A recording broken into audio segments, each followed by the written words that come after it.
What's up, Daredevil Nation? It's Wednesday night. You know what that means? Welcome to the Micah and Browny Show. We have a hell of a show for you tonight. Before we get started, I want to say Trevor Teal, 8-month Tier 1 sub. Thank you so much. We've got Shank M with the Prime sub, Stub 5 with the Tier 1. All the subs coming in, all the support is so awesome. You guys are the best. We hope that you feel the money is worth it, because tonight we have... Oh my God, I can't even get into how good this is going to be. So let's get it going. You guys ready?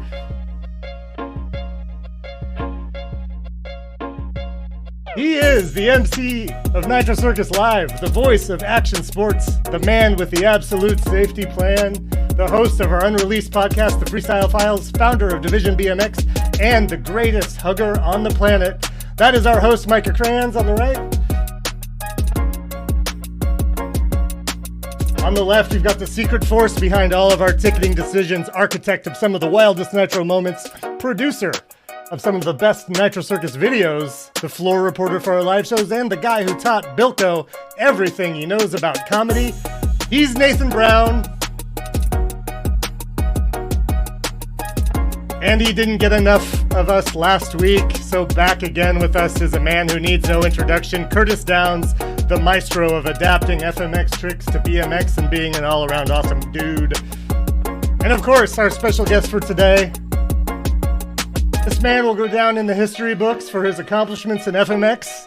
It's a man whose journey to get to that point is the stuff of legends.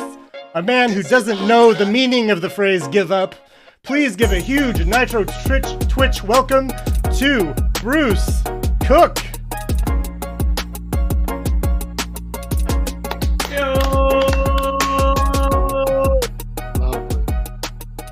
Quite nice. That is quite the introduction. Thanks, Charlie. Hey, first off, welcome Bruce to the Twitch show. You have no idea what this is or why you're here, but thank you for joining us. No clue, but you're welcome. Micah, and thank you for being here 2 weeks in a row. Well done. I have no idea. You hear us, Micah and Kurtis? Are you okay? Blink twice if you need help. Hey, Bruce. Anyway, so welcome to the Micah Browny Twitch show. It's going as probably as expected. How are you, mate? It's actually going a little bit better than I expected. This is great. Your Good. Your hair. Look at your hair. Yep. I used to blame it on COVID, but now the barber's open, so now I got nothing to blame it on. It's just yeah. Oh no, what's going on here? Kurtis, we can hear you.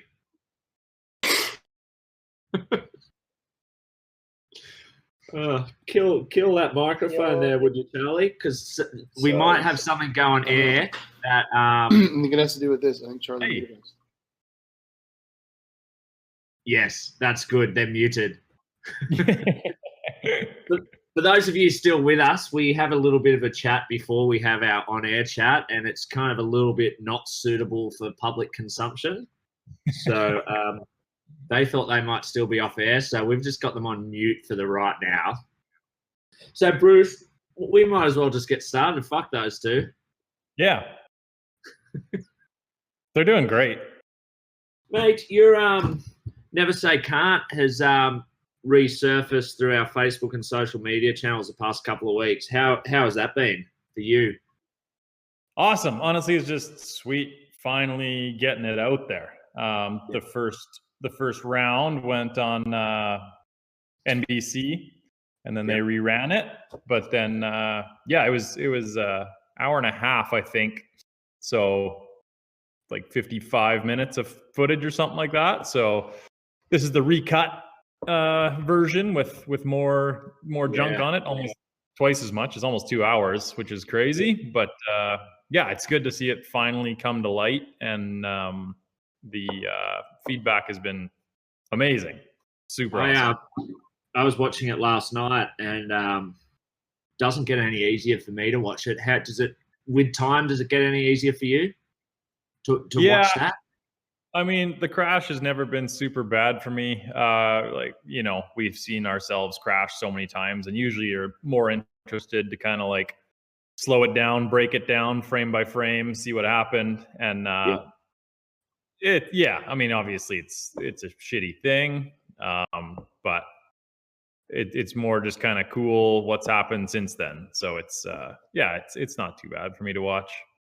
Yeah, I know it's particularly hard watching that stuff again. So I mean that journey is so incredible. So you can get to that on our social channels through Facebook and YouTube. I know we're promoting the shit out of it because it's a story that people need to view to be inspired, man. So thank you for making me wake up and be a better version of myself today after watching that, dude. So we've spoken about you at length on multiple episodes here, man. Just your drive and your kind of attitude towards life. Where did you get that from? Honestly, probably like, I don't know. It's just kind of second nature. Like growing up with my dad and my grandpa, they're just kind of old school and like, just kind of kick your ass out the door in the morning and you get to work and you don't finish till the job's done. And, you don't complain and you just do whatever you got to do to get it done. So it's like so much of this stuff that I'm being kind of like praised for and like, wow, that's crazy, I couldn't imagine, is honestly just like, I don't know. Like I wouldn't have thought to do anything different, you know? It's just like it happened, you deal with it, you move on and you figure it out and you just kind of make the best of it. That's just kind of how life's been. So obviously, I mean, this is a little bigger deal, but same kind of basis. There was one quote. I just wrote a couple of quotes down. I think things that really jumped out at me was your life can change in the blink of an eye, but it's not that change that defines you, but how you deal with it. And interestingly, like that first hour of the documentary is kind of your pre-crash Bruce.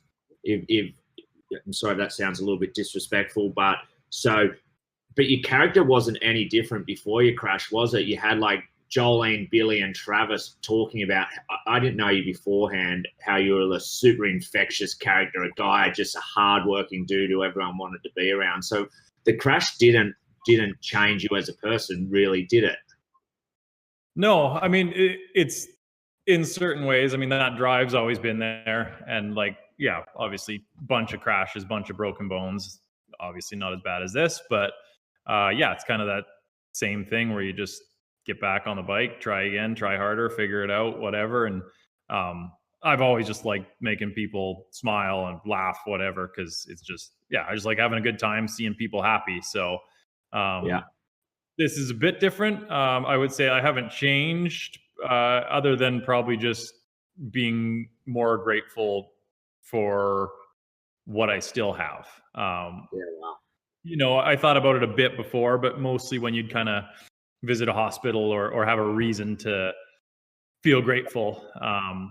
But now it's kind of, I think about it probably daily, probably several times a day when it's like, you know, you're having a shitty day or something. It's just like, you know, you constantly remind yourself, you know, there's so many people in such worse positions. So just kind of like quit complaining, suck it up, get your ass out the door and carry on. So. Yeah, man, it's an incredible attitude towards life. It's like you are an infectious human being. Micah, are you back? Yeah, we're here. I don't know why the mute happened. Yeah. Nice to have you. But, yeah, we're here. You know what? It's been hard. It's been hard. I'm not going to lie. I think what happened in the pre-show might have had something to do with what happened, but that's okay. We're going to start again. Micah and Kurtis, welcome back to the Micah and Browny Show. Yeah, thanks. Thanks for having us on my show. Really Tell us.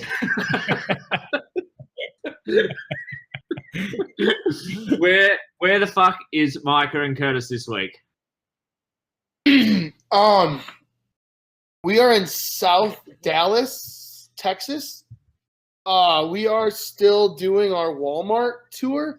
Mm-hmm. We have another 6 shows left. We did 14 already. We're the only touring group doing anything right now, and we're on the home stretch, kind of. I mean, it's a lot of hard work ahead and a lot of hot temperatures, but we're at our friend spot. If you're on Instagram, check out the Safe House BMX. It's this crazy, like, secret warehouse outdoor ramp thing that this guy kind of rolled up to the show and said, hey, if you guys need a place to stay, you're more than welcome. I got a skate park. And we didn't think twice. And we've been here. So there's a bunch of people living, and it's super good. So, Kurtis, let me just confirm that you're staying at a skate park? Yeah, my truck is literally 50 feet away from where I ride every day. It's nice. Couldn't ask for a better spot. Not only that, there's an indoor and an outdoor, so this week's been dialed. Hey, Micah, Bruce, Micah, Kurtis, Bruce, Kurtis. It's hard listening to that, not saying anything. Hi, Bryce. Yeah. We're going to talk to Brucey a bit more about Never Say Can't and everything else, but I wanted to before we got to that, we've got to talk about what's happening on the Nitro socials this week. Micah, you saw the Walmart clip? You haven't, have you? I did. I was ecstatic about it. Yeah, so Nitro just dropped a 4-minute edit of what Micah and Kurtis and the division crew have been up to for Walmart and Red Bull. So go check it out. Micah, my favorite part of the edit was this quote from you. Instead of infecting people with COVID, we are infecting them with happiness. How good is that? That's Micah. Yeah, I was just gonna say. Oh man! As long as you're not infecting them with anything else pre or post show, I think everyone's a winner. I can't make any promises. Please wear masks, wash your hands often, and adhere to the CDC guidelines, please. Okay. You're going to catch something. Just be sure of it. Hey, Dom. So it's a show with a difference. It's a drive-in model. So the people aren't there in stands. They're in their cars. What's it like getting beeped at instead of cheered for? It's definitely a lot more noise in a parking lot and a lot more heads turning. Most people that are like walking with their groceries to their car think that there's some sort of accident about to happen when you do a trick. It's pretty funny. Well, there's never a dull moment in Walmart car parks, that's for sure. And I think you guys are doing an amazing job. Like, there's a couple of fan testimonials in that edit where, like, there's a mum almost crying talking about it, and what Micah said at the top of the show was right, where it's the first action sports event back up and running anywhere in the world. So you guys deserve many thanks and high praises for what you're doing. You're getting down and dirty, getting those shows off and doing it for crowds that are super appreciative. So thanks again on behalf of Nitro and the action sports community. Yeah, we're honored to do it. I'm glad it's us. I like being able to kind of blaze new trails with this stuff. Like, I don't know. We've been doing it for a long time. Like, when I met Bruce in the mid-2000s in the middle of Canada in an Arctic snowstorm. Like, we've been doing this for years, man. This is like what we do, and I don't know. I feel like we're like hardened battle generals, you know? Like, all right, we got to go, you know, get the Eastern Seaboard back. Let's send the old guys with scars, and they throw us out there. Like, I've been making terrible decisions on tour forever. Why not do it in a pandemic? I want another great war. Give me another medal. Do this. Throw it onto my suit. Or whatever. More medals than General Gaddafi. Bruce Cook, what's your memory of meeting Micah in the mid-2000s in shock horror snowstorm Canada? Yeah, so Micah was announcing back then too, but he was also riding. So I think the first time, I mean, he's just a good dude. Anyone that meets Micah, you're just like, you know, there's those people that are just like, this is a good dude. We're going to get along sweet, especially when you're doing like these, whatever it was, 10 show tours or something. You're like, you're spending some time with these people. And he rolls up. I think you're in a van jammed full of like 20 bikes and the usual.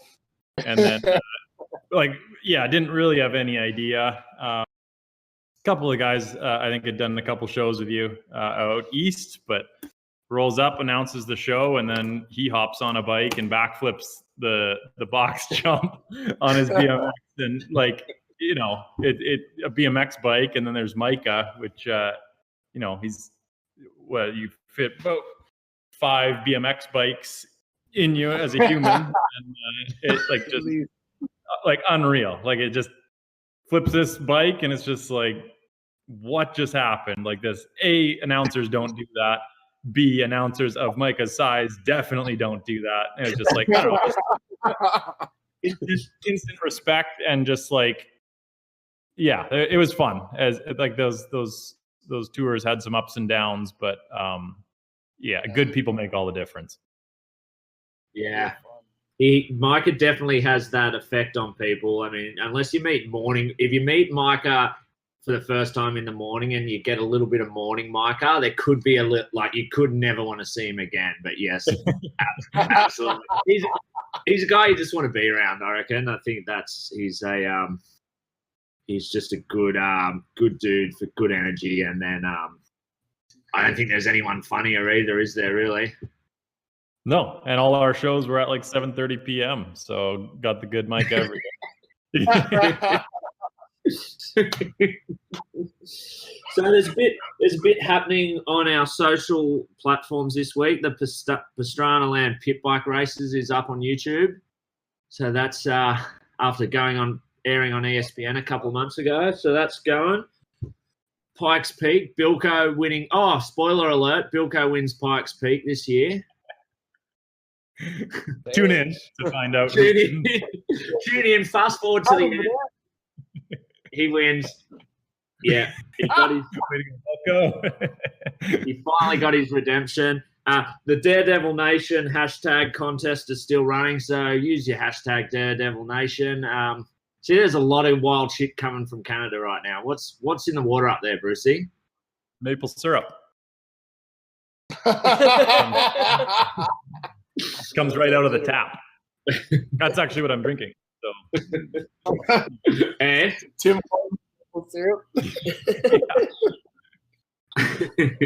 So yeah, use that hashtag. Do something crazy, but hashtag that, and Nitro might feature it. Bruce Cook Never Say Can't is still airing and dropping, but the big drop this week, which is gonna be how we start the Bruce Cook segment, is Bruce Cook's mixtape. It's a hard act to follow because last week's mixtape, Kurtis, is officially the #1 viewed mixtape in the 11 mixtape history. We don't fact check here. Could be 11, could be 15. Yeah. So that's what you're following up. K-Dog's one went viral. There is some good stuff in there, I will say. Yeah, that's one that gets you fired to ride. Yeah, I like bikes. They're fun. And what about How would you define what yours does for people to watch when they watch it, Bruce? My initial. Can I tell you my initial thought first? No. Canadian jackass. Yeah, I've heard that a few times. Or jackass A. Yeah. Yeah, it's just having fun and doing. I don't know what kind of Nitro is all about, and just like that's how we grew up. It was just kind of funny. Like you just doing all this stuff from, you know, the earliest age I can remember, and then all of a sudden things like Jackass come around, and you're like, whoa, yeah, there's dudes out there that are doing this, filming it, and getting paid, and it's like we're doing it, hurting ourselves and losing a lot of money. So those damn Canadians are so nice. They're paying for the privilege to entertain people. Well, and we got free healthcare, so that helps. A little cheap. We don't get political here, Bruce, but yeah, I'm glad I'm not there either. Let's roll. Charlie, can we roll the mixtape? Micah hasn't seen this, so I'm excited for Micah to see this one. I think you'll like one of the opening clips. It's my face. There it is. Wow. This is awesome. I had a pretty short biking career. You're not so many You landings. sent it on mountain bikes. Yeah. Hey, Send just it pause it somewhere. here. Pause it here, Charlie. When did you start riding FMX? My first show was in 2005. So up at my parents' property, probably like, I don't know, like those shots, like riding over the landing on the old 125 was probably like late 90s kind of thing, 99 something. Yeah. So, yeah. What was there a Canadian FMX scene before the likes of you and Billy Van View? Tell us about that, what that scene was. Yeah. Yeah, there actually is like quite a few good riders. Chris Garwaziak is who, like, the guy kind of linked up with, and that Micah knows, we've toured with. He was actually one of the first guys. He was at the first like X Games, Gravity Games with Twitch and all those guys. And so he had his own, still doing shows, his full setup and whatnot. So, and then, you got guys like on the West Coast anyway, Morgan, Kalazak, like just insane riders. And they did quite a bit of stuff down in the States. Like I think Morgan and them were the first guys kind of starting to dip down there, Regan Sieg. And then, there's a pretty good little scene, but I would say it was like 8 people. But this is also when there was maybe like a dozen in the States riding. So, good little scene. But like guys like Morgan, I mean, Mike, I'll tell you, like just insane. Like I don't think about what they're doing much and just like huck it, but like impressive. Like it kind of, almost at that level of the US riders. And but this is before social media and everything, so it was just kind of like just doing our thing up here, doing the tours and whatnot. So, well, hey Micah, what's the BMX Canadian scene like compared to the US? Like I noticed you were nodding at your head at everything Bruce was saying, like you knew all those people. Was it kind of similarly underground in Canada initially, or? Where Bruce is, I think BMX is almost way more popular than freestyle motocross is, especially at the time he's kind of referring to. Like there was a lot of really well-known BMX riders on that area, but like the names he just listed are all the names I used to scream into microphones during that time. So it's really cool to hear like his side of it. And like Regan is, now one of the like foremost people to push that like what are those timber bikes called? I think where they like have snowmobiles. And then Morgan just won an X Games medal last year on it. Like these dudes, like Canadians are so much braver than Americans. I'll be the first to say it. They're just such a crazy group of people up there, man. Like they'll really jump on anything, and as long as it's fast, like they're not scared. They're all a bunch of test pilots, man. And Bruce was one of them. Bruce is one of those guys like, oh, we're gonna jump 75 feet, and like we were doing these arenas that had never had motorsports in it, because like every little ho-dunk town has a semi-pro hockey team, right?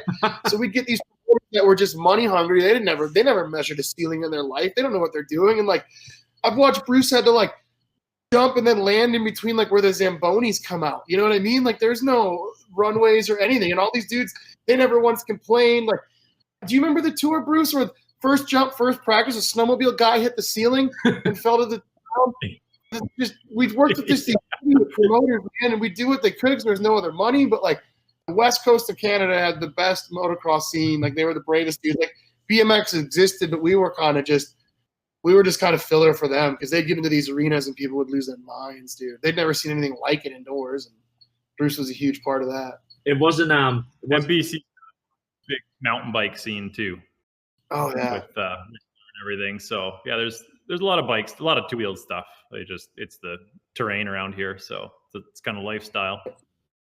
Hey Kurtis, just to kind of wrap up this kind of love affair with Canada right now, explain to the people tuning in the crowds in the Canadian arenas and just how loud they are. I think we've kind of all said we think that they are the loudest fans in the world. Tell us a little bit about your experience performing in Canada.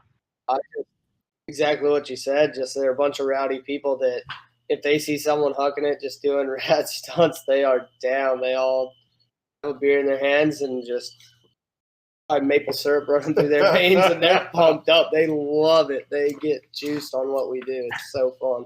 Always a pleasure going there. It's so funny as well. I reckon, like we've been doing that USA versus whatever country we're in segment since the beginning of time, and the USA gets some boos and really gets heckled in some places, but the Canadians just kind of politely clap Americans. Oh, they got no beef with no one. The Canadians, they're too fucking nice. Good effort. Oh, yes, it's America, our big brother. No, I think a big part of it is too, like, you know, the US just has all this stuff. Like, you can go to an X Games, you can go to like so many events. Like Canada, like with I don't know why, but like even the stuff that's broadcast. Like some years it's impossible to even watch like an X Games type thing on TV or any sort of competition. So it's like with Nitro coming there, like that's what I hear lots is like, you know, that's the only time you can see it is when you go to it live and watch it. So it's like a lot of the times they're seeing this stuff for the very first time. So like, I think that's a big difference also. Yeah, I think it's exactly the same concept in New Zealand as well, where they just froth out on Nitro Circus. They're just so well educated in action sports. I think New Zealand and Canada are very similar in just about everything except the sparsity of the country itself. And it's like, to take it a step further, they don't not only get no action sports, but they don't get big bands or anything like that. So Nitro Circus can roll around into these places, and it's the biggest thing that will happen in a country in a whole year, which is pretty mind-blowing to think that our tour, our show can have that type of effect on places like Canada and New Zealand. Totally. What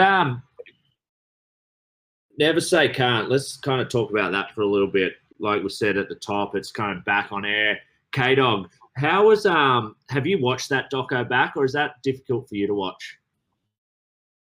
No, I've watched it. I watched it when it first came out, and pretty sure there was a good little group of us together, and just to watch some of the very first footage and like of that, it was really heavy. I don't know if Bruce really remembers this. The first show I met you was actually that show. That was when I very first got on Nitro, and just watching that and like getting on tour at that certain time, it was amazing to see like family group and the family dynamic of what Nitro has, and then to get like let into that and then watch that like right there on your first show, and then to go back and see the documentary and like just get to know them through all that and through the years of like that was our starting point. It just shows me how that saying comes into effect as far as life. Like it has more energy, more drive, more just something about him just driven beyond like any of us can comprehend. And it's so cool to see that just like coming from that as like our very first interaction and showing what he showed me through example of life. Yeah. Hey, Micah, do you want been a top supporter? That's for sure. I think you wore out the Smile for BC shirt. Mind over matter. Oh, yeah. I still have it hung up on my like it's like one of my hang up shirts. First one. And I usually always try and have like on my bike at home, I have your Smile for BC that goes like from bike to bike for me on the back seat. I always catch it in the photos and stuff. It's cool. Yeah, it's there. Micah, what do you remember where and what you're up to when you heard about what happened to Bruce? Yeah.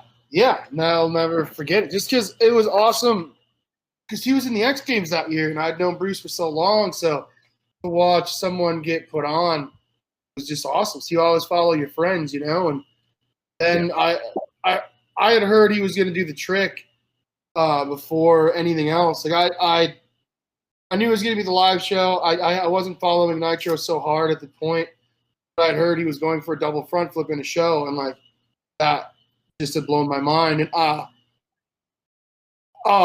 learned about it on social media, like I'm sure a lot of other people did, and I remember just how serious I thought it was, because it was kind of the first time I dealt with anything like this. It's always kind of like the biggest nightmare of every part of it, and it's going to go one of two ways. And like being familiar with the motocross scene, like no disrespect to Bruce, but like this stuff happens pretty often in that like realm. Even in racing, like you'll meet kids and girls that got into it, and even like adults that are in their 50s all of a sudden like can't use an arm and stuff anymore. So like I'm not so super familiar with it, but after hearing Bruce had done that, like, never in my life did I not think I'd see him again. Never in my life did I not think he would leave this. Never in my life did I not, like, I never questioned it. Like, I'd heard it happen, and I'm like, oh, he's going to, like, persevere. Like, it never came – it was never like I need to reach out to him to, like, make sure he's going to be okay sort of thing. Like, Bruce was a strong human going into it, and I knew coming out of it. Like, I mean, no one in their right mind could predict what Bruce is now. Like, there's no way. No one in the world, like, especially after that. Like, I didn't know what effect I'd see him, but I knew I'd see him again, and I knew we'd talk about it. I knew we'd be friends, and, like, you know, I hashtagged every time I could. Like, I took Smile for BC to heart myself. Like, I wrote as much as I could, and, like, I was with Catfish a lot of the time. And he's like, yo, Bruce would drop into this. Like, fuck, well, then I have to do it. You know, like, if you use it like a tragedy as an inspiration, which is exactly what, you know, is just the title of what Bruce is all about. Like, you're gaining some strength. Like, it's kind of a neat thing. So, yeah, it was crazy and it's unfortunate, but man, you see people like Bruce and Wheels that like Wheels thanks Spina Bifida on his Instagram. You know what I mean?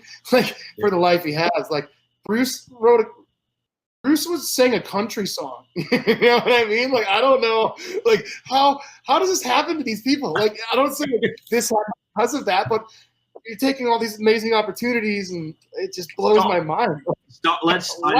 We need to stop for something right now. Bruce sung on a country song. Bruce, I know this story. The viewers at home, do they know this story? Yeah. Are you things? Yeah.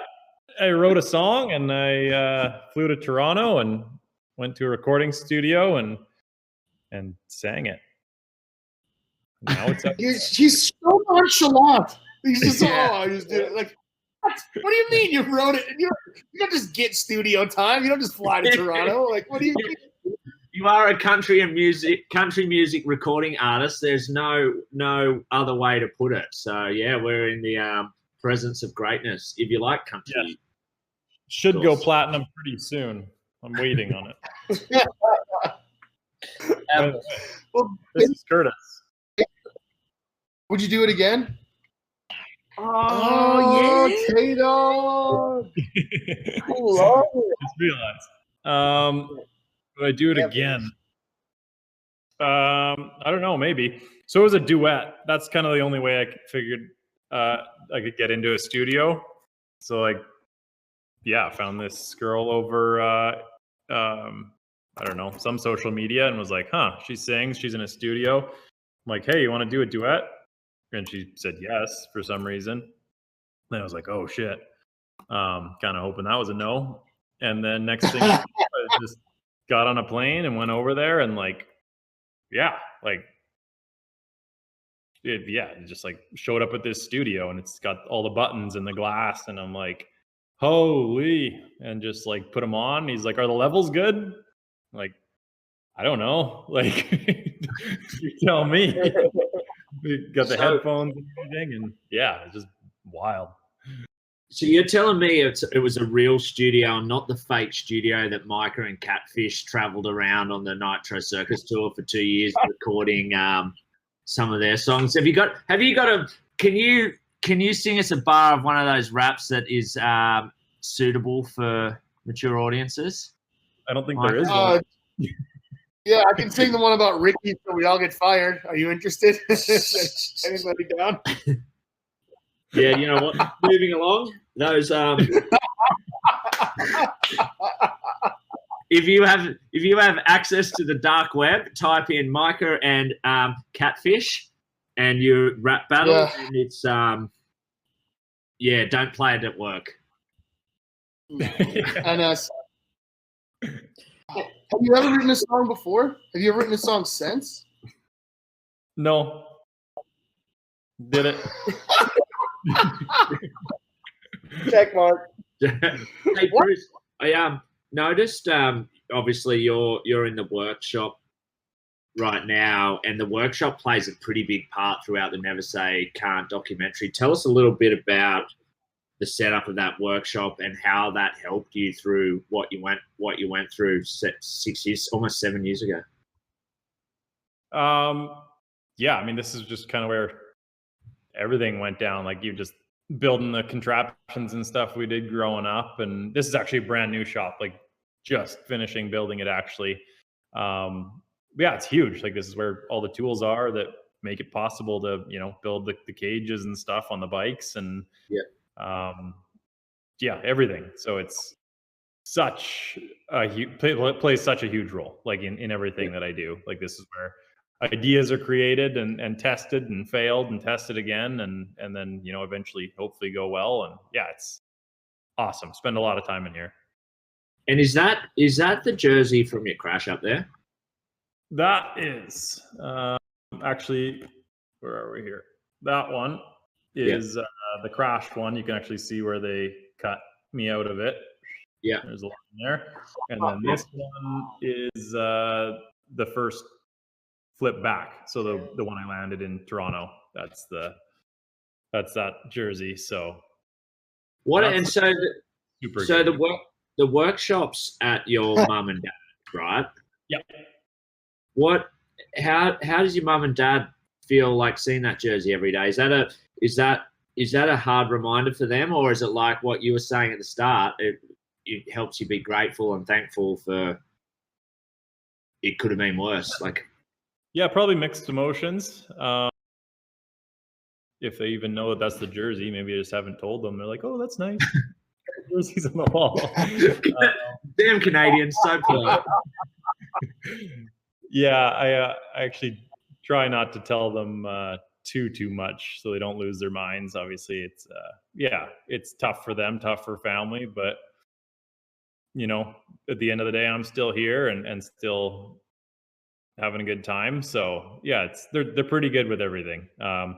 Honestly, I actually didn't tell them. They knew I was down at Travis's backflipping into the foam pit, and they probably assumed that I was going to do that one to mulch. But I actually didn't tell them that I was doing that show in, like, the first show in Toronto. So wow. Were you in trouble afterwards? Do you have that? What's that, Micah? Did you have that conversation before the Toronto show, or did you just surprise them at the Toronto show? Nope, it was my dad's birthday, and ta-da! Yes. Wow. I mean, you might as well not stress them out with something you're confident about. So Because he slammed it didn't come up in the conversation. So how sorry. What did they say to you after the fact? I was actually just looking at the text the other day. It was something along the lines of, I don't know where it is, but what a birthday present. Good job, you little shit, I think was the exact quote. So how long after the crash was that first flip back? So the one to mulch, my first ride back was, I think, exactly 9 months to the day. And then my first flip to mulch was a month after that. So 10 months after injury. And then first flip back in the live show was like 20 months or something like that. So yeah, it was a chunk between the first actual one and it changed ramps and everything, because that one was actually done on a BMX ramp, the one to mulch, and then didn't have that ramp on tour. So like a month before tour, they're like, yeah, we're not going to have that ramp. So I had like, can you do it on a super kicker? So then it was like back to Trav's, back to the foam pit, and then relearned it on the super kicker. So, which turned out being easier, but that was a bit of a, that was a Kurtis, wrench for people who haven't been to a Nitro Circus show, explain like the feeling you get when the Bruce Cook segment happens in our live show, and kind of how that changes the dynamic of what you guys want to do afterwards. That's like the biggest pinnacle in this show to me. It honestly goes dead quiet, and I feel like every single time I get like the little goosebumps, I just kind of sit back at life and kind of realize where you're at, and then watch this amazing story get told in like a brief 1-2 minute clip in the show, and then from there on out, it's like endless motivation for the rest of the night. You just think back to a certain point of that, and you're just like, all right, no excuse, never say can't, let's go. Like, it's just so it's such a driving force to the show and what it is, in my opinion. Yeah, it's just a powerful moment, I think. Like the Nitro Circus show itself, whilst it is very scripted, it also kind of runs a little bit wild. With Micah kind of does his best to keep the train on the tracks, but it's kind of there's a lot of ad lib stuff, but like the segments like Wheels and Bruce are very much a theatrical with the suspense building up and the video play. Micah, what's it like being kind of there helping Bruce off the bike and stuff? How amazing is it to be a part of that? I am so scared every time for Bruce. Like, I know he's got it down, but the fact that we put him through such a mental roller coaster before he has to do one of the hardest things of his life. Like, we make him the spotlight of the show. We play that amazing intro video where he has to like relive all of this again. And I'm screaming his name in front of 20,000 people while he's like just trying to come out and do his job for, the couple of moments. Like, I honestly feel like if anyone else in the show, like no one gets like a worse prep buildup than Bruce. And then we say, Bruce, here's all the worst accidents you've ever done in your life. And then we, just to be jerks, we showed 2 examples of how bad it can go. Like, that he didn't do it, And then we're like, all right, everybody, here we go. Push him down the ramp and let's go, And, like, I feel like more than anyone else on the show, I feel like we just rain on Bruce's parade so hard before he has to jump. And I feel awful to the point of when the video's playing, like, Bruce and I just talk. I'm like, let's just tell jokes. I try to say something funny to him or whatever. Yeah. No one should have to watch that again before they're about to do that. And like, since the days of old Pora, he's the one that's been like, say the worst things you can about it. I'm like, no, I'm absolutely, he's my friend. Like, I can't do that. Like, I'm trying to be positive and like stoke him up. I don't want to be like, we picked him up off the ground and threw him on a cycle and threw him, like, come on, dude. Like, it's so hard for me. I feel so bad. You have to feel this, right? I know you do. It was one of the things you mentioned in Never Say Can't when you were going in for the double front flip. You weren't spooked, but it was the first time you've did it with lights. First time you did it in front of people, and it was the first time you did it when you were told to do it. And that's kind of plays on exactly what Mike is saying there. You're kind of on the show schedule more than your own. Does that make it tougher, or how do you cope and adapt with that? Yeah, I mean, it's way tougher. Like at foam pit days, there's some days you're just not feeling it, so you just don't. Like you're just like, body's too sore, head's not in it, but it's like, there's a time that you have to go, and like obviously you have like a few minutes to work with, but we're talking like a few minutes rather than like, oh, I'm gonna go take lunch and then do it later on kind of thing. So yeah, it's crazy. And actually, like right before that, which no one really saw or heard or anything, because the announcer Bruce at the time did a pretty good job of kind of stalling, but I was in the back and it's all the polished concrete, and went to kickstart my bike and the kickstart broke off. And like, we're talking like this bike had, I don't know, maybe 3 or 4 hours on it. Like it's a brand new bike, done a couple shows and then just practiced in the foam pit. And the kickstart like shaft broke off, like kind of inside the motor. So it's like one kick snapped off and the bike wasn't running yet and it was just gone. So it's like, oh man. So then we were like kind of like panic mode, kind of already been announced. So it's like the back tire had like 80 PSI in it because of the ramp, so it wouldn't pop the tire.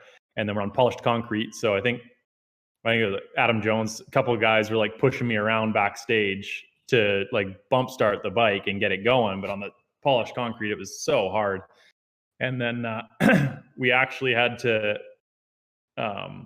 bump start it into the arena. So it's like they call my name, and I don't think there's even any footage of it, but it's like there's like 3 guys pushing me out and then put it in like 2nd or 3rd gear and then onto the floor, like where I think it was rubber carpet or something like that. So I could get enough traction to like bump start it out onto the floor. And then those were my run ups. And like, I could not stall it or else I couldn't restart the bike again. And so, yeah, I don't know if that was good or like, that was a pretty obvious sign to, hey man, don't do this, if anything. But if that happened at the foam pit, you would have just packed it up for the day. 100%, you're done. Yeah. And but it's like at the same time, I guess it keeps you from, like, you're just focused on that one thing, getting your bike running and going. So it's like you're not sitting there waiting, letting the nerves get to you during that time. But then you're like, okay, don't stall this thing doing your run ups or you're hooped and you're gonna look stupid. So yeah, pretty crazy. What about K-Dog? Talk to me about your kind of experience up the top of Giganta, particularly in the BMX Big Air. Is it similar? Like you're kind of trying to get in your zone and you're being told like Chris Haffey's up the top now saying drop in. Like how difficult is that? Sometimes it's hard to pay attention to as far as like just keeping your breath and like kind of getting your stuff back together and like, all right, what train is this? And then like pre-planning tricks, and sometimes it changes as far as what you're going to end up doing. Sometimes they like you do the all in, someone's like going off the ramp right in front of you and you're like, oh, they just did the trick I'm going to do. Oh crap. Well, I don't want to do the same one. So you're kind of always stressing and guessing that game. So and you just ran up 40 stairs too, 50 stairs, whatever it is. Yeah, it's a lot to take in. Sometimes I know that way back in the day I had to like change outfits and go in for like contraptions all the time and running up the stairs that many times in a row and like keeping it together. And then there's someone just like telling you to go. You just kind of go into like this weird space of, oh, okay, like this is the trick I had to do. This is what you're supposed to do. Go now. And then like by the time you're rolling, you're like, oh crap, pull yourself together. You got to do this right now. And you don't really think about it till you drop in. And then you're like, oh crap, I'm in it. Like, here we go.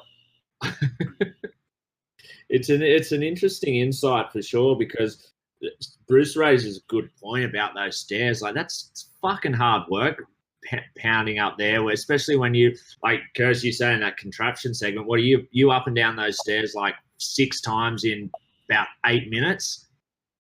Yeah, at least. And then right before that, you just got done doing 5 or 6, packing your BMX up there, and then doing a whole day of practice as well. It's a lot of stairs, like especially at the beginning of every tour, the shin splints and kind of like muscle usage you get in your legs. It just, it's torturous. And you're at the top, and someone's like, "Go, go, go!" And you're like, "Dude, my legs are about ready to just cold air."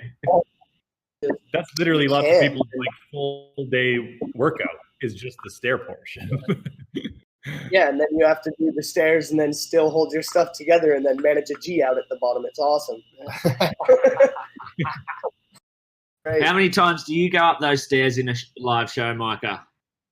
I've graduated to main announcer now, so I have to walk up a freestyle motocross landing. It's nice.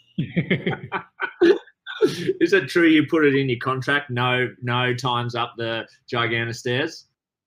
I think the athletes asked to not have me at the top anymore because they could really use the space for contraptions. Some of those people were not hyped. I was up there. Didn't you do it on like the carny ramp? Yeah, you went up and we had like all the contraptions. Like the couch is it's not light. Yeah, and then you have all these other contraptions. And you have Mike up there that's kind of scared. It's super windy. Oh, yeah. And then someone's like, hold on, I got to get around you. And then all of a sudden he goes shifting his weight and everything goes rocky. Yeah. You're just like, oh, my. And I'm dancing, you know. Yeah. What about, like, I don't like fat shaming, but I'm overweight, so I can say some stuff. Where were we flying when it was on a Southwest Povo flight? So we put Petey and Micah on each side of a 3-seater, and we were just waiting to see who the poor person who would end up in the middle. and it was basically the last person on the plane who just happened to be like a 275-pound man, 6'4". Yep. The joke was backfired. So Petey was getting squashed by this giant human. Yeah, it was cool. I'm pretty sure I got the karma from that next flight. I was stuck in some window and had no space to go. Just so we obviously travel a lot, and it's kind of little shit stories like that. We try and make the most of. Like, traveling is not much fun for us. Bruce, how much harder is it for you? Yeah, it's a lot. I mean, just for planes, like you're first on, first off. So I mean, you're adding a good hour to any flight. And then you're kind of on off your chair, and if they're even going to have your chair there, or like sometimes they put it in with luggage, and that's a bit of a gong show in itself. And then tour buses aren't super wheelchair friendly. You're step by step on your butt up the stairs, and then you get to like, it fits in the aisle, thankfully, but it's just kind of like up and back facing one direction. So it's a lot. And then never mind, like you go to Europe, and the one hotel I had to switch hotels because I literally couldn't fit in the elevator. So it's in like, cobblestone and all that. It's not super friendly, but those are just the times where you just got to keep reminding yourself, you're getting to do this. A lot of people in the world would give anything to do this. So it's like, if you have to deal with a couple hiccups, then you just deal with them, and you're doing something you love. So. Yeah, I just, like, I've seen you, like, I've gone into your rooms where they haven't been, like, you haven't got the disabled access room correctly, and you're so calm and cool about it. And you're like, I'll just stay. It's no problem at all. It really is no problem. And I'll frog march you down to the reception just to make this huge fuss about it because it's not, it makes your experience so difficult, but you just handle it with such, like, kind of calm and gracefulness. And I wish I could be a bit more calm in those situations. So I'm so fired up. And I think the fact that you're not angry about it makes me angrier. It's like, Bruce, you're Ned Flanders, right? You just, Bruce, just snap. I'm done diddly, done for with you. That's so good. You are Ned Flanders. And the room, the better the Instagram stories, at least. So, it's one of the it's one of the best Instagrams to follow is the Bruce Cook updates. It's very entertaining stuff, especially when things are going horribly wrong. The whole building's burning down, and Bruce is doing an Instagram story. Do you want to? Charlie, do you want to pick up that mixtape again? And I know Mike has got some questions for Bruce about some of his automobile collection. So let's play this a bit more. Then Micah, you pause it when you want to watch it, when you want to ask him some questions. Ooh. Absolutely. Why don't you like landings? Is my question to you. All I hear is you landing flat constantly. This isn't I hate great this clip. I don't. Yeah, let's done. Else. Keep going. Hey. There's some lights, backlit. Nice. First ride. Still fast. Look at that one. Underflip. Yeah. Yes. That's a jersey on the wall. Yeah. Wow. Hey, let's pause it. Let's just stop here. Yeah, Rob. Look at Billy. That was perfectly stopped. Tell me about your relationship with Billy Van Butte. So Billy, we met in actually for the first time down on a Mexico tour in like 2009 or 10, and like this tour was, oh man, like it was brutal. Like you're like, sweet Mexico tour, like warm beaches, like all the good stuff, and like, oh man, like first of all, like Billy shows up some like 13-year-old was driving, like an Explorer, runs a stop sign. Billy T-bones her, like before even our first hotel. So he writes off his van.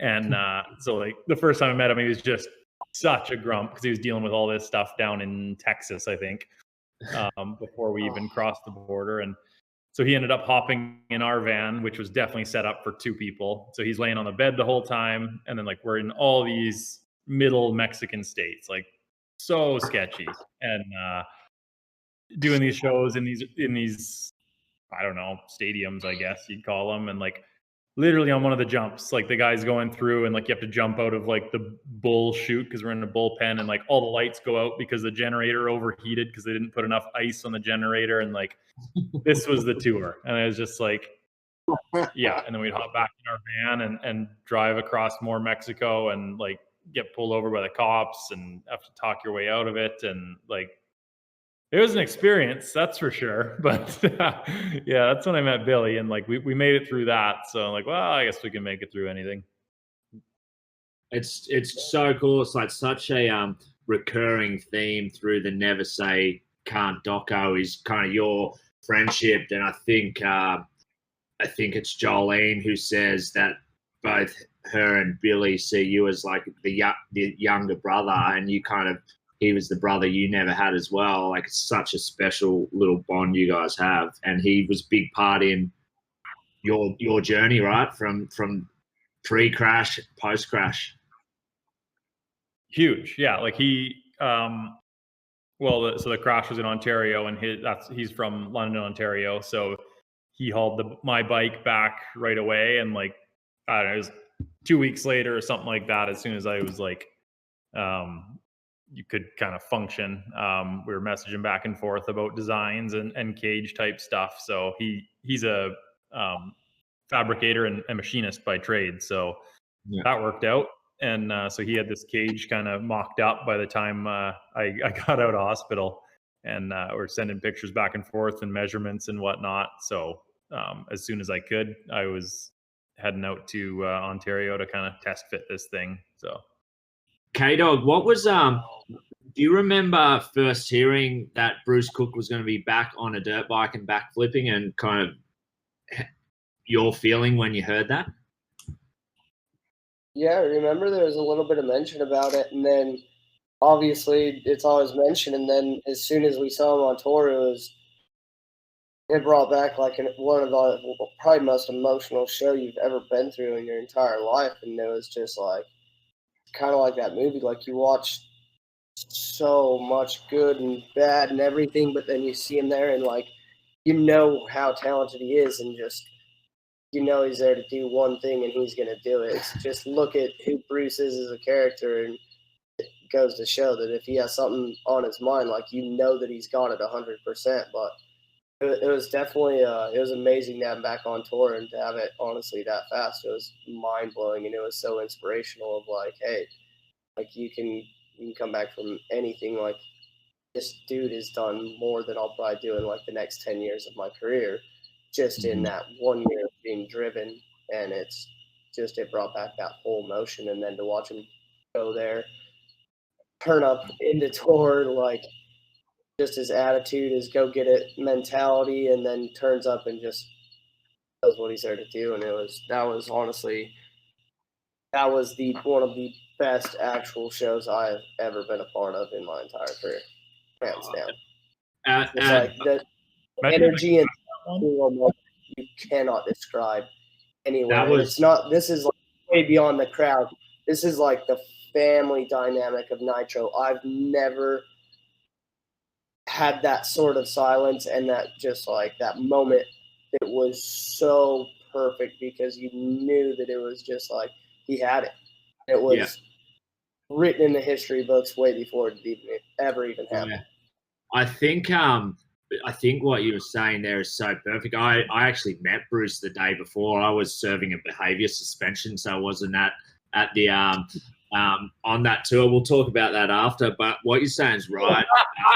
What you're saying is right, Kate. I think there's kind of like three shows that really stand out to have this kind of backstage stuff that was so huge. And it was this Bruce Cook show.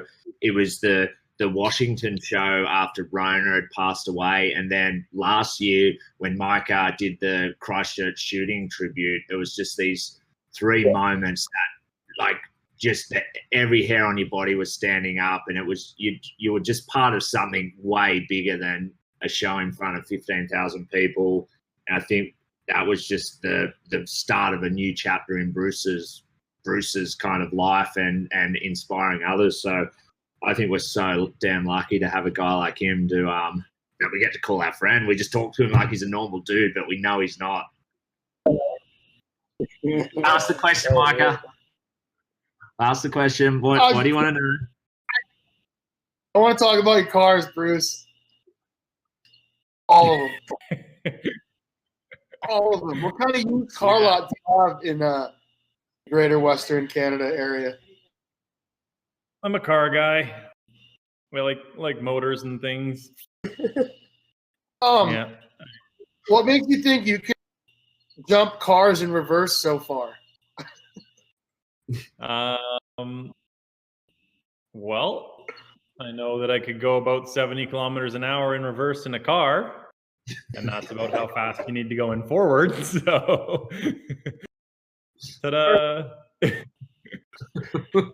Well, what's your biggest vehicle you own currently?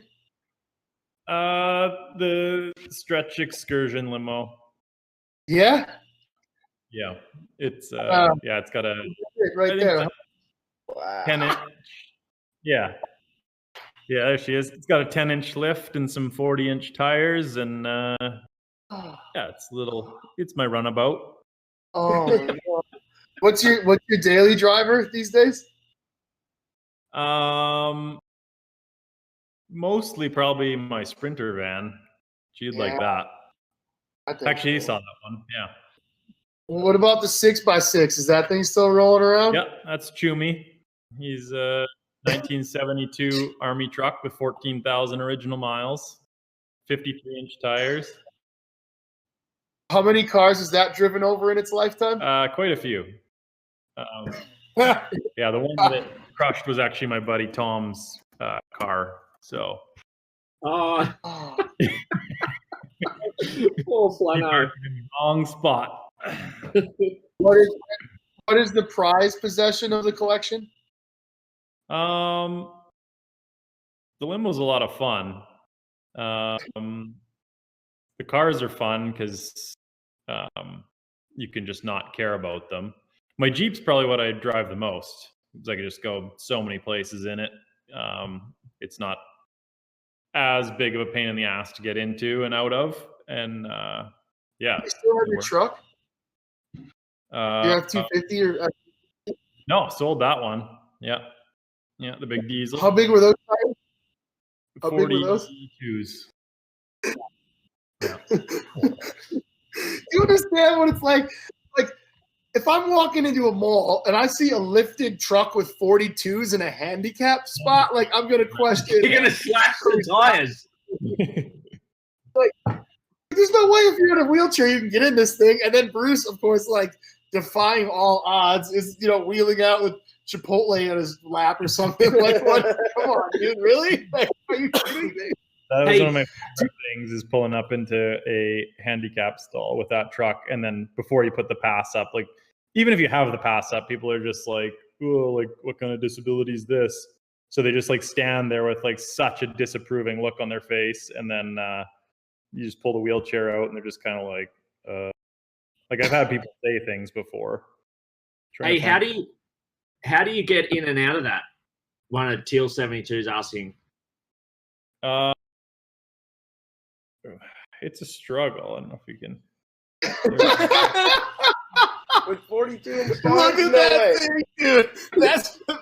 I saw that at the car at the store. I'd be so mad. Yeah. Like, it even has the thing up. Questioning. I'm like, you're faking, aren't you? You want this spot, like. Do you have anything in your life as a convenience, or is everything the hardest it could possibly be just to make your life even more difficult? I put a wheelchair lift in the van, so that's something. Yeah. I'm just looking. I got a video of myself getting into the truck for the guy who asked. But yeah, no, it's a struggle for sure. Hey, tell us. We were talking before about like travel and kind of airplane travel in particular being tough for you. You've done a lot of driving on tour and in Australia. I think it was last year. And if the anyone from Europe car is watching this right now, if they could please turn off. We hired you a car, so you didn't have to get on a couple of shitty regional Australia flights with us. Yeah. We hired the car under my name because we couldn't get a disabled vehicle. So Bruce built a little DIY disabled car driving kit. Can you tell us what that looks like? Well, I couldn't find, usually it'd be a hockey stick, but I got a broom handle and cut it in half, like in the, what's the Home Depot over there? Bunnings. Yeah. Used one of their hand saws in one of the aisles, cut it in half, and then duct taped it to the pedals. And yeah, I think I put like 3,600K on that car.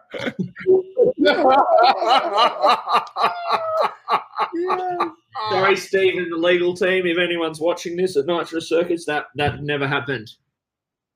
Here's me getting into the truck.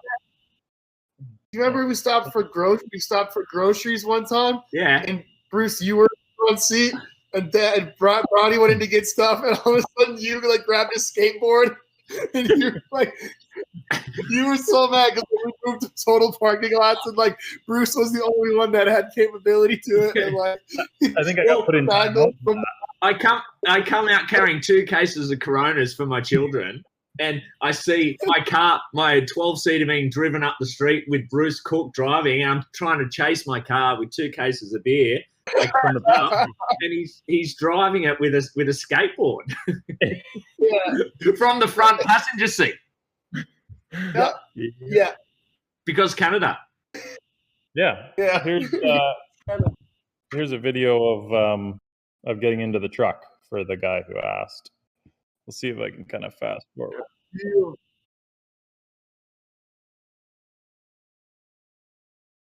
Oh, there's nothing about that, huh? No. Oh, wow. Grab the chair. Oh, what a process. You happy with that explanation, Teal 72? He actually had another question earlier. Bruce, are you kind of content with your status and kind of your big trick being the backflip, or are you? I know you've kind of thrown in some one-handers and some no-handers. Is there anything else you'd like to work on?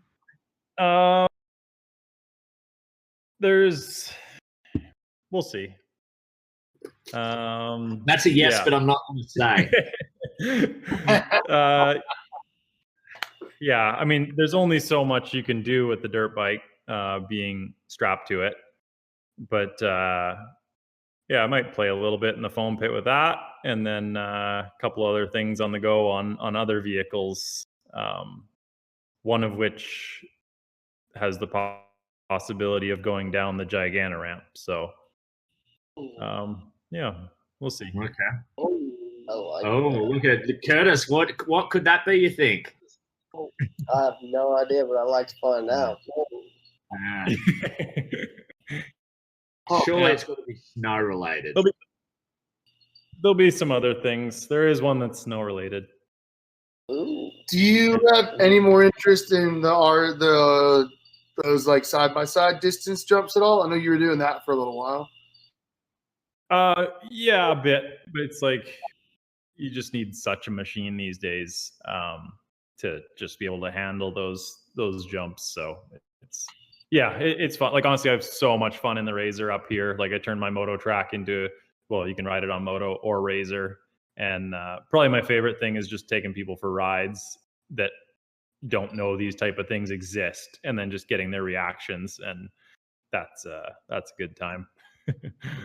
No, that's cool. I know you for a while you were quite a bit with it, but yeah. Hey, Kurtis, what about you, mate? I know a lot of you boys kind of use the Nitro Circus tour to develop and create new world firsts and new tricks for yourselves personally. Without the tour, how has it been tough for you not being able to develop, or do you find other ways? No, it's pretty tough. We got nothing to bring back at the next this year, like unless you've just tried it in your head 1,000 times, but until you actually like give it a go, you have no clue. Yeah. So we've been on hold back 100% unless you're living our Roy land, which it's about how you get. Yeah, and explain to people like what was the feeling like getting on the division ramps for the first time in a couple of weeks, riding a proper ramp for the first time in 7 months? What was that feeling like? It felt so good. It was like I just literally wanted to do as many of my show tricks as I can and just like get back to doing big tricks that are fun. And like you can ride a skate park all day and kind of like max it out, or I don't know, just you get a little bored of it. And then all of a sudden, like I love big ramps and I like jumping. I like the moto style, going big, stretching your tricks out, having time to really make sure that your extension's on point, that the trick's all dialed, and you come in landing super smooth. And just to get that ramp back at the beginning of this has been awesome. It's the best thing that's happened this whole year so far since COVID hit. So it's all we can ask for. Is like every day I'm like over it and I don't want to ride, but then I look at the ramp and I'm like, oh, yep, okay, riding. Don't get to ride this for how many more months, and you don't know if it's coming back. Let's go. Yeah, I feel like people watching those Walmart demos, BMXers, they get a lot of inspiration to go and pick up their bike and go out, because you can't help but watch any of your guys' social media at the moment and just have a big fucking smile on your face, because the joy you guys, like what you said, you're infecting people with happiness, and you really are. And I'm all the way on the other side of the world in Australia, and that stuff just makes me smile. So keep up the good hustle, boys. There. Can't wait to have Bruce back with us whenever you're ready, Bruce. The only freestyle motocross portion of our show. Yes, please. Whenever you're ready, too. You totally good, man. We got 8 feet, 10 feet, whatever. Probably pull it back's probably too close for you. Let's be honest. Oh, it's a good little setup. It looks fun. It's cool, man. We're trying. We're building it in like an hour with 7 guys, which is the hardest part. We got it 40 minutes. Yeah, we got 40-minute breakdown the other day, which is just insane. Pretty good. Wow. Yeah, learning. Remember the old motocross landings? Remember? Yeah, we're just getting into that technology. Yep. Pulling Brontosaurus across the country, dude. It's insane. There's a lot of big airbag technology kind of pardon the pun, blowing up right now. Like the Aussie boys are kind of in a bit of a battle for the next big trick in FMX. So it's pretty exciting what's going on down here. Have you been following that at all, Bruce? Yeah, a little bit, just kind of bits and pieces. And that's what's cool about that stuff is you can push the limits that much more and come off your bike, to the side, land on your side, and they still suck and you can still bounce off of them. But like you can probably get back on, or at least get back on a couple of weeks later type thing. So it's huge and so sweet for progression. Yeah, I love shots fired. Harry Bink has now got 2 Instagrams. So if you want to just watch him topless and running around and at the gym, you follow Harry Bink. But if you want to see what he's doing with the biggest fucking airbag in the history of airbags, follow Bink Big. Yeah, that's cool. They got a good spot out there, and the fact that they could, it looks like they've kind of spun around, gone the other way, and punched into like cut down some trees, and like they're using like another field for this giant. Yeah, I'm not even sure it's their field, but they're fucking building a landing pad that could probably they may be getting planes in there on it. Jacko's probably flying up to the session. Yeah, it looks pretty sweet. So it's gonna be exciting couple months ahead for sure for that. Yeah, the road to the World Games is beginning now. So I think on that note, I think that might be just about a wrap for us, the boys. What's Micah and Kurtis up to tonight? We have shows tomorrow, so we're gonna make some dinner, go to bed early, and then it's really, really hot in Texas. So maybe you wanna ride? Skateboard's right there. Yeah, maybe. We'll probably do a warm up then, though. Yeah, there's ramps close. We'll probably touch those for a little bit. We got some time yet. Well, legendary boys, thank you. I know you've got a hectic schedule, so I appreciate it. Bruce, man, what an honor to have you on, dude. It's just so great talking to you, and we haven't seen you for the best part of 12 months now. So thanks for spending a couple of hours with us. I hope the listeners and viewers got a good little insight into your mind and what makes you tick and what makes you so special to so many. So thanks for sharing all those beautiful insights, my man. Anytime. I'll be stuck up here with the border closed. So yeah. Let's just see how the election goes. Yeah. Might open. We'll see. All right, boys. Well, I love you. Thank you. Stay safe. We'll be good at it. Love you guys.